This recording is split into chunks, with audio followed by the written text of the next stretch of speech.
ඔබ පවසන වචනවල සැබෑ වටිනාකම ඔබ දන්නවාද?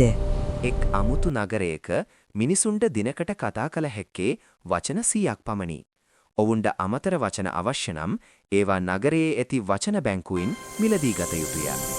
ධනවත් මිනිසුන් දහස් ගණනින් වචන මිලදීගෙන නිකාරුණේ කතා කරමින් කාලය ගෙවා දැමූහා. ඔවුන් ඕපාදූප සහ අනවශ්‍ය දේ කතා කිරීමට වචන වැය කළා.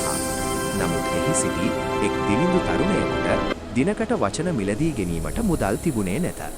ඔහු තමන්ට හිමි වචන 100 ඉතාම පරිස්සමින් ඉදිරි කළේය. ඔහු දවස පුරා නිහඬව සිට සවස් කාලයේ තමන් ආදරය කරන මව අසලට ගොස් ඇයට "අම්මේ, මම ඔබට ගොඩක් ආදරෙයි" යන වචන කිහිපය පමණක් පැවසිය. ධනවත්තුන් දහස් ගණන් වචන වැය කර පැවසූ දෙයට වඩා ඒ තරුණයාගේ වචන පහේ බලය සහ ආදරය ඉතා ඉහළ විය. මෙම කතාවේ උපදේශය අප පවසන වචන ප්‍රමාණය නොව ඒ වචන පිටුපස ඇති අවංකකම සහ අර්ථය ජීවිතය හැඩගැස්වීමට වැදගත් වේ. නිකාරුණේ පවසන දහස් ගණන් වචනවලට වඩා ආදරයෙන් පවසන එක වචනයක් ලෝකය වෙනස් කරයි.